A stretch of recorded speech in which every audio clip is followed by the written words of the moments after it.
오늘 본문도 좀 특이한 본문입니다. 기름 부음 받은 왕 사울과 기름 부음을 받았지만 아직 왕이 되지 못한 다윗의 대결이라고 하면 좀 과한 표현인지는 모르겠습니다. 이 두 사람이 지금 어떤 갈등을 겪고 있지요. 다윗은 나라를 다스리고 있고 사울은 나라를 다스리고 있고 다윗은 사울에 의해서 도망을 다니고 있는 이런 상황입니다. 두 사람 다 하나님 앞에 기름 부음을 받았으니 기름 부음 받은 자가 왕이 될 것을 분명히 알고 있고 또 사울이 다윗이 왕이 될 것을 이미 알고 있다고 지난주 본문에서 요나단이 그 고백을 전해줍니다. 그리고 24장과 26장에서 다윗이 사울을 죽일 수 있는 상황에서 죽이지 않은 이유가 그가 기름 부음을 받은 사람이기 때문에 함부로 대하지 않는다, 함부로 죽이지 않는다는 고백이 이어지죠. 그러니 기름 부음 받은 사람들끼리의 갈등 속에 백성들은 어떻게 처신하는 것이 좋을까? 이런 별것 아니지만 궁금하고 고민할 수 있는 상황을 우리가 봅니다. 이런 상황에서 우리는 한 가지 주목할 것이 둘 다 기름 부음을 받은 사람인데 어떻게 이 사람들을 대해야 되느냐 하는 입장을 살피면 백성들이 어떻게 처신하는지를 우리가 잘 알 수가 있습니다. 여전히 사울은 왕이고 다윗은 그저 도망자에 불과합니다. 그러니 백성들은 지금 현재 왕이 누구냐? 지금 현재 왕인 사울에게 충성하는 것이 정상입니다. 그럼에도 불구하고 하나님은 다윗을 돕고 있는 것 같습니다. 이 두 문장이 기름 부음 받은 사람들의 대립 혹은 갈등 속에 제3자가 어떻게 처신해야 하는가를 우리가 잘 알 수 있는 대목이 됩니다. 백성들은 하나님 세운 왕에게 충성하는 것이 지극히 정상적인 겁니다. 그럼에도 불구하고 하나님이 누구를 돕는가 이것을 유심히 살펴야 되는 것입니다. 그러니 성도들끼리의 분쟁 속에 혹은 갈등 속에서 우리는 팔이 안으로 보니까 나와 가까운 사람의 편을 드는 경향이 있는데 물론 그렇게 찢고 뽑고 인생 같이 살아온 사람이 아무래도 조금 더 편하겠지요. 그럼에도 불구하고 하나님께서 누구를 돕느냐를 잘 살펴야 됩니다. 성도임에도 불구하고 갈등은 왜 일어나는가? 하나님의 계명으로 볼 때에는 욕심 때문에 갈등이 일어나요. 하나님께서 우리의 심령이 가난해지라고 우리에게 요청을 하셨어요.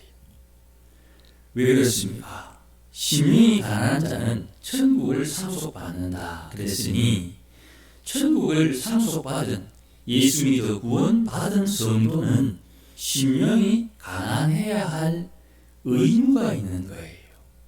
사명이 되는 것입니다. 천국을 상속받은 성도는 심령이 가난해야 되는 사명이 있는 거예요. 이 사명은 직분과 상관없이 누구나 다 심령이 가난해져야 되는 거예요. 그런데 심령이 가난해지려면 어떻게 해야 하느냐 하는 그 방법을 물으면 이 방법이 하나님께서 정해주신 방법이 있어요. 심령이 가난해진다는 것은 탐심을 버리는 거예요. 탐심을 버림으로 심령이 가난해지고 심령이 가벼워지고 심령이 맑게 되는 것이에요. 그래서 계명의 열매는 팔복이 되는 것입니다. 탐심을 버리면 심령이 가난해지고 탐심을 버리면 심령이 청결해지는 겁니다.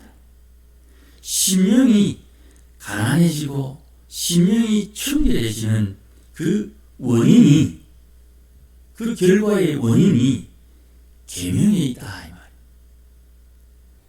그래서 계명은 5, 6, 7, 8, 9계명을 통해서 탐심을 버리게 되는 것입니다. 5, 6, 7, 8, 9계명이 하나님께서 우리를 시험하는 시험의 제목이 되는 거예요. 부모를 공경하는 것, 거기에서 하나님께서 하나님의 복을 받을 사람을 걸러내는 거예요.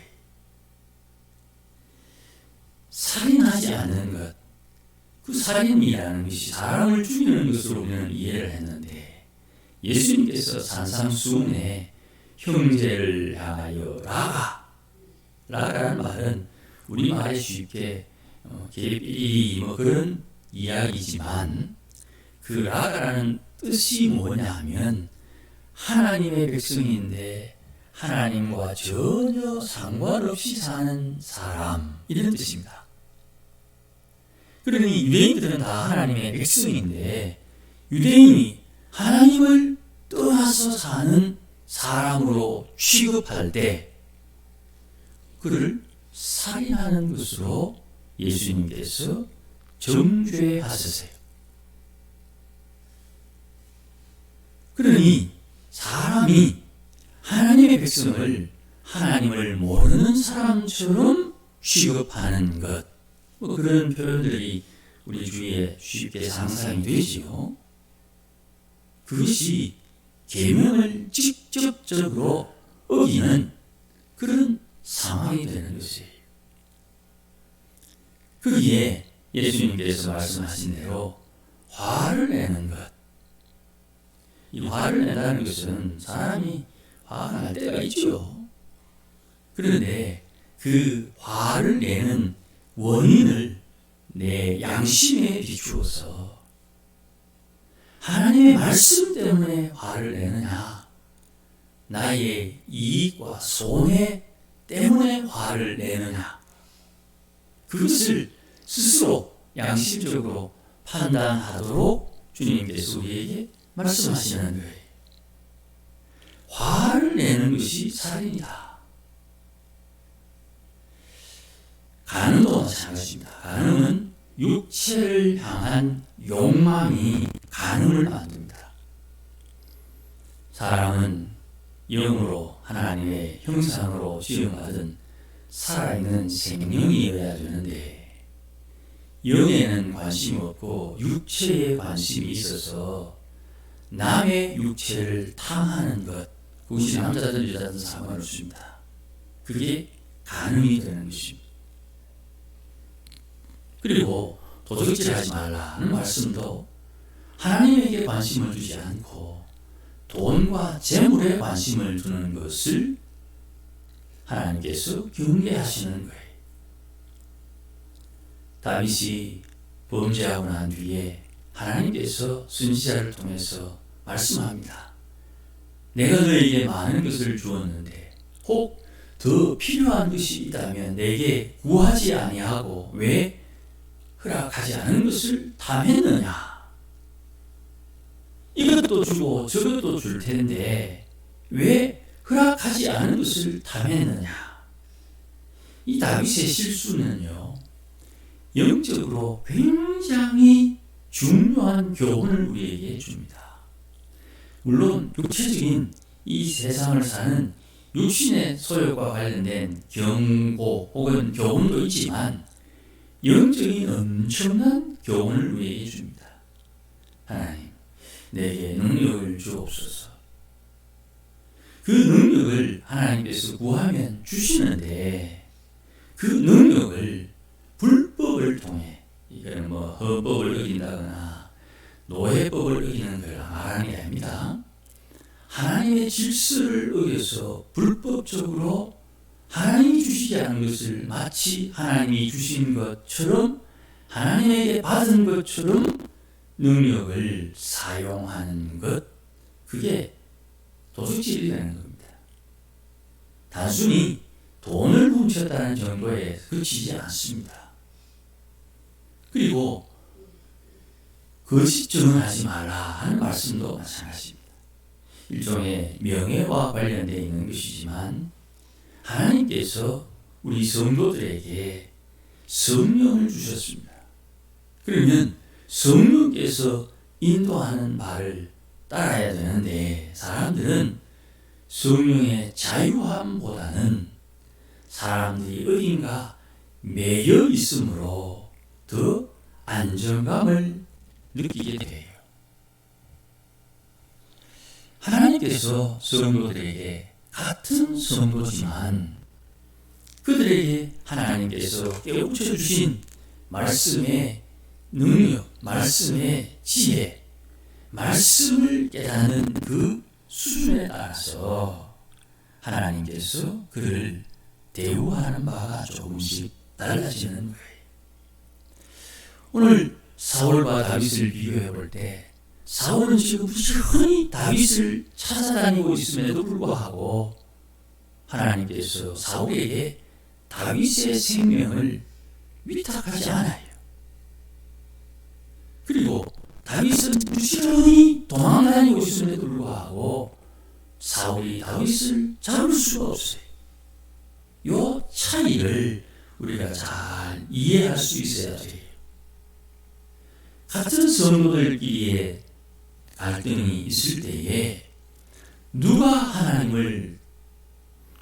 하나님의 도움을 받고 있느냐 이것을 유심히 살펴야 되는 거예요. 만약에 나와 누군가 어떤 갈등이 있을 때에 이 갈등을 통해서 내가 하나님의 도움을 받는 사람인지를 확정할 수 있는 신앙적 자세가 우리에게 필요한 거예요. 똑같이 기름 부음을 받았습니다. 기름 부은 선지자도 같은 사무엘입니다.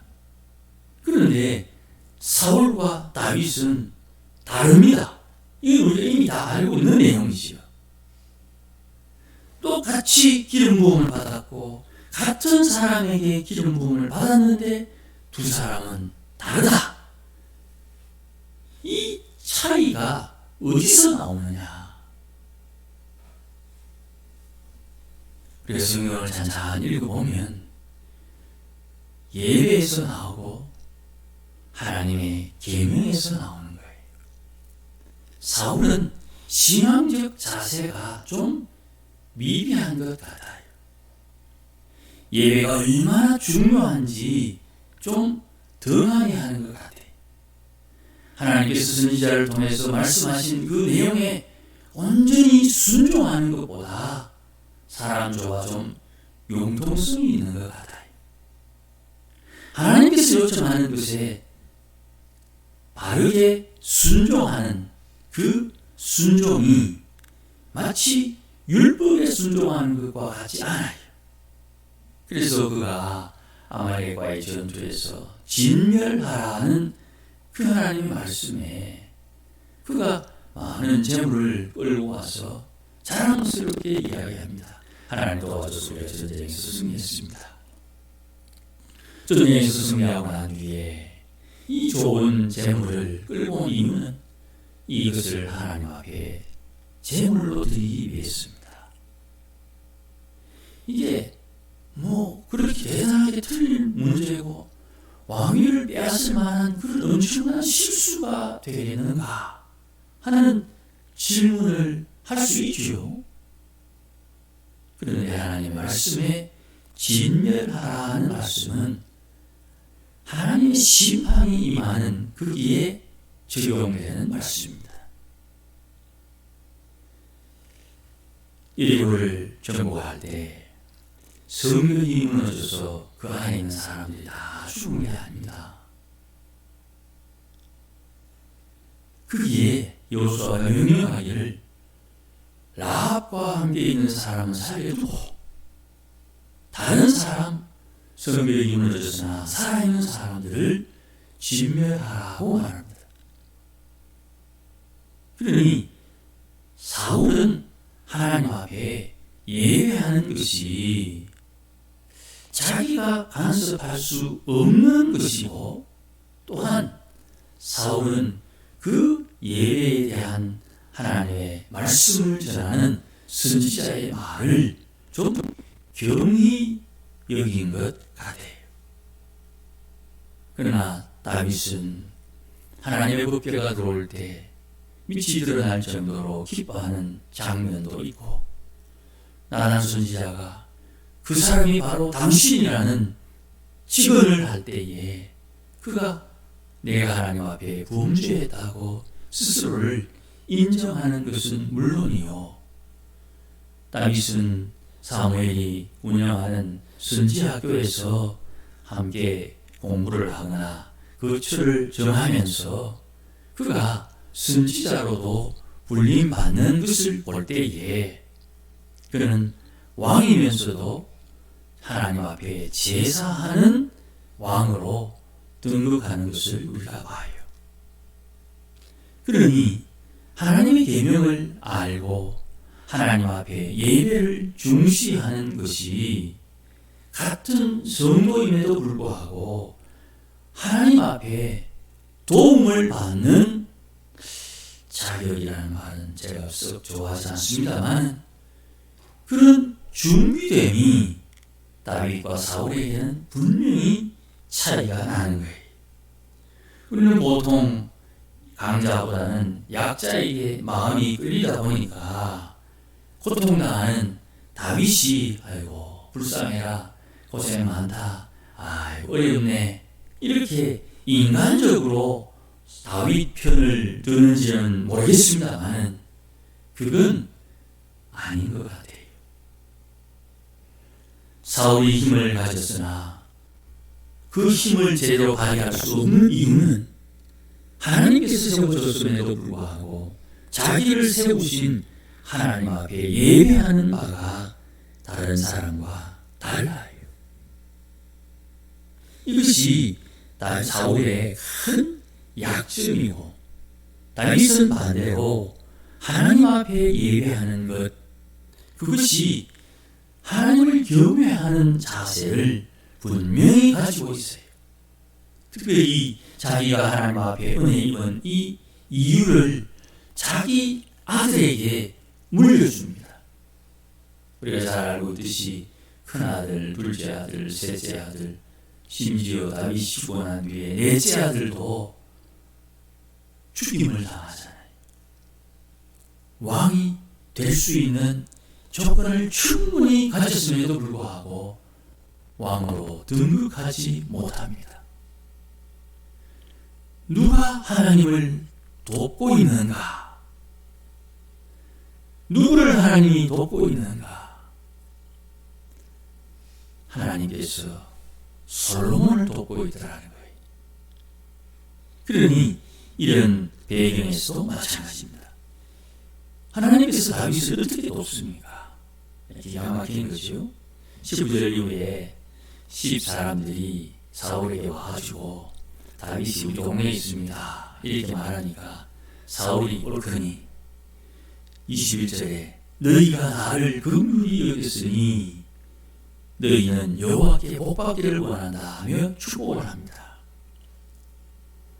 사울이 이렇게 축복하는 이유는 다윗이 어디 있는지 자기 주위에 있는 신하들이 알려주지 않는 상황에서 그 사람들이 다윗이 어디 있는지를 알려주었기 때문에, 그것을 사울은 자기를 긍휼히 여겼다고 표현하는데, 긍휼은 긍휼이지만 자기 주위에 있는 사람들이 이런 보호를 안 했다 이 말이에요. 그런데 민초들이 와서 다윗이 어디 있다는 것을 사울에게 보고하니 이게 하나님 앞에 큰 은혜로 사울이 이해를 하고 자기에게 사울을 보호해 준 이 사람들에게 하나님의 복받기를 원한다고 축복하는 거예요. 이 사람들은 스스로 말합니다. 이건 우리의 의무다.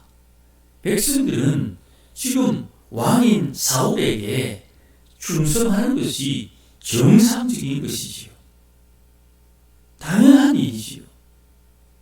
이것을 가지고 다윗이 왜 우리를 배반했느냐, 왜 우리를 고발했느냐, 뭐 이런 마음을 품지 않았다고 우리 앞부분에서 다 살펴보았지요. 자기들을 구원해준 다윗을 사울이 오면 다윗을 사울에게 넘길 것이라는 말씀을 하나님께서 이미 해 주셔서 그들이 거기에서 다시 광야로 나가지 않습니까? 이런 상황에서 사울은 한번 당했으니 이제 비밀 지령을 내립니다. 먼저 가서 선발대를 보내가지고 다윗이 어디 있는지 잘 정탐하고 실상을 보고하면 내가 내려가겠다. 그래서 그 사람들을 먼저 내려 보냈습니다. 이 말을 듣고 다윗이 얼마나 놀랐습니까? 급하게 도망을 갑니다. 그리고 사울은 이 다윗을 찾았다는 소리를 듣고 빨리 그곳으로 내려갑니다. 이런 급박한 상황이 26절 말씀에 이렇게 기록되어 있습니다. 사울이 산 이쪽으로 가매 다윗은 그의 사람들은 산 저쪽으로 가며 다윗이 사울을 두려워하여 급히 피했다. 이 말이 뭐 있는 거예요. 우리 뒷동산이 있습니다. 이 뒷동산에 산이 있는데 우리는 삼령동에서 있고 건너편에는 봉소 아닙니까? 다윗이 봉소에 있으니 삼령 쪽에서 사울이 와가지고 이제 오른쪽을 통해서 대흥동 쪽으로 이렇게 강가를 통해서 넘어가는 이런 상황에 다윗을 추격해 가다니, 그러면 넘어 있는 다윗은 이 봉소 안쪽을 통해 가지고 다시 삼령 쪽으로 넘어오는 이 능선을 타고 도망을 가다, 뭐 그런 뜻이에요. 산 하나, 언덕 하나를 두고 이쪽과 저쪽 반대편이 서로 한 방향으로 도망가니 추격하니 도망가는 이런 급박한 상황에 지금 다윗이 혼쭐을 하고 있는 이런 지경인데, 하나님께서 어떻게 간섭하느냐, 하나님의 승리가 어떻게 되느냐. 27절 말씀에 산 하나 두고 둘이 쫓기는 이 상황에서 하나님의 간섭은 옆에 있는 블레셋 사람들, 블레셋 군대를 이스라엘 땅으로 끌어들이는 겁니다. 1번, 사울이 다윗을 추격한다. 2번, 다윗이 사울의 추격에 도망간다. 어떻게 될까? 3번, 하나님께서 블레셋을 끌어들인다. 이게 답이 되는 거예요. 하나님께서 다윗을 돕는 겁니다. 사울은 나라를 지켜야 되는 현직 왕이기 때문에 국가의 안위, 국가의 국민의 재산과 생명을 보호하는 그 앞선 일을 처리해야 되니 블레셋 사람들이 침범한 그 지역에 가서 그들을 쫓아내야 되는 것이고 그들과 전쟁을 해야만 하는 거예요. 그게 왕이 해야 할 일이니까. 우리가 어려움을 당할 때에 내가 앞에 있는 일을 아무리 생각해도 답이 안 나오지요. 거기에 하나님은 다른 누군가의 손길을 통해서 구원해 주시고 하나님께서 역사하시는 거예요. 그러니 나와 너 사이에 우리 쉬운 말로 네 죽고 내 죽자 그런 말에 너도 살고 나도 사는 하나님의 방법이 따로 있는 거예요. 이것을 발견해야 되고 이것을 찾아야 되는 거예요. 하나님의 백성들 사이의 갈등, 그 갈등 속에 하나님의 역사하심이 어디에 있느냐? 하나님의 도우심이 누구에게 있느냐? 이것을 확인하는 기회가 되는 거예요. 그러니 오늘 제목처럼 지금 다윗은 사울이 자기를 잡으려고 하는 이 두려운 상황 가운데도 하나님이 자기를 돕고 있다는 것을 경험하며 구원을 받습니다. 성도들이 세상 살면서 왜 갈등이 없고 왜 어려움이 없겠습니까? 그 갈등과 어려움 속에 하나님의 구원을 경험하면서 신앙이 자라는 거예요. 신앙이 자라는 거예요.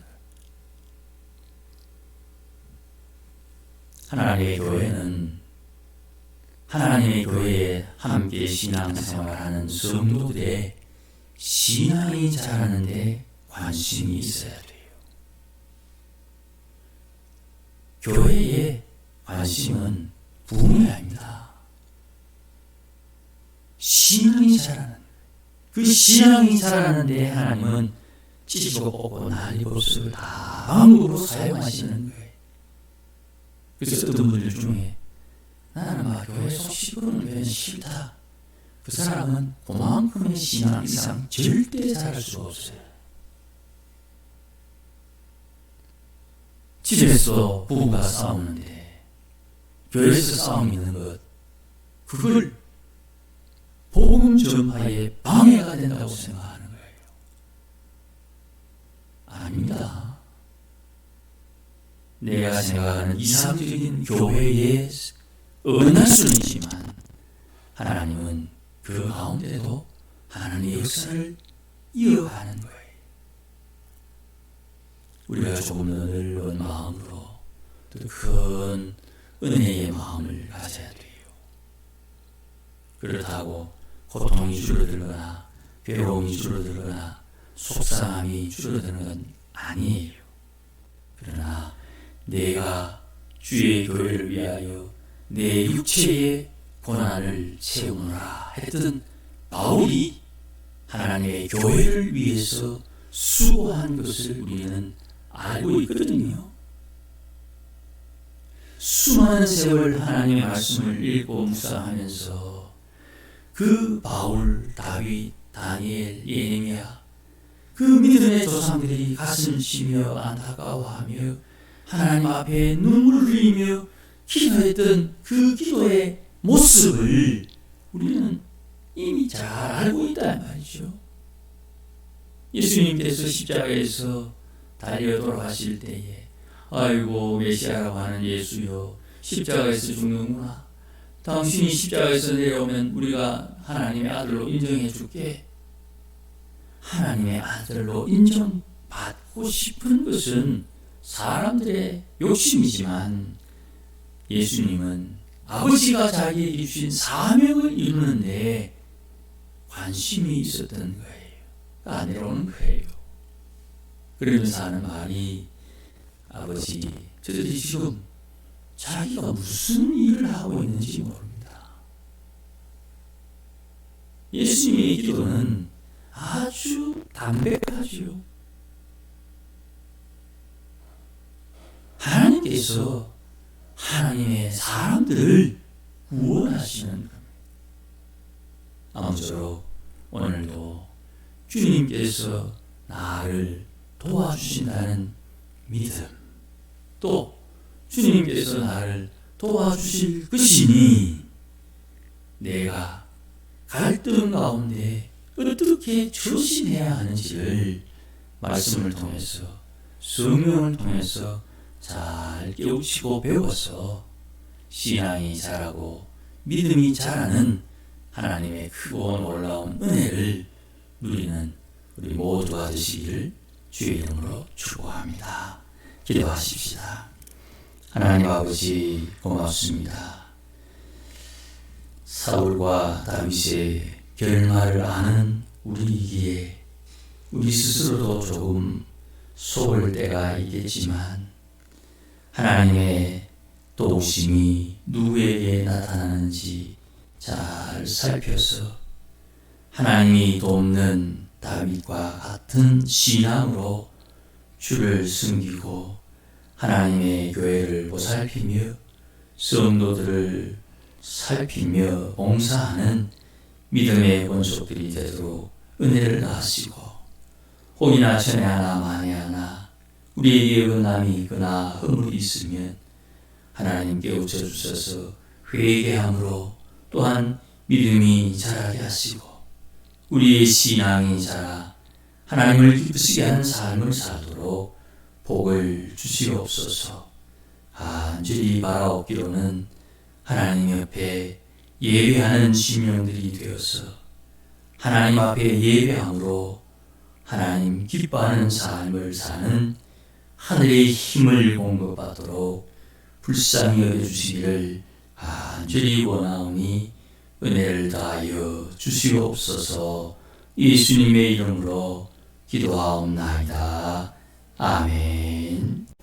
이제는 우리 주 예수 그리스도의 크신 은혜와 하나님 아버지의 극진하신 사랑과 성령님의 충만하심과 인도하심과 복주심이 오늘도 하나님께서 돕는 분으로 알고 하나님의 도우심으로 오늘도 하나님을 기쁘시게 하며 즐거워하며 믿음으로 주를 따라 주님 이름 거룩하게 드러내기를 소원하는 모든 믿음의 권속들 심령 위에, 가정 위에, 일터 위에, 우리 교회 위에 이제로 영원토록 함께 계실지어다. 아멘.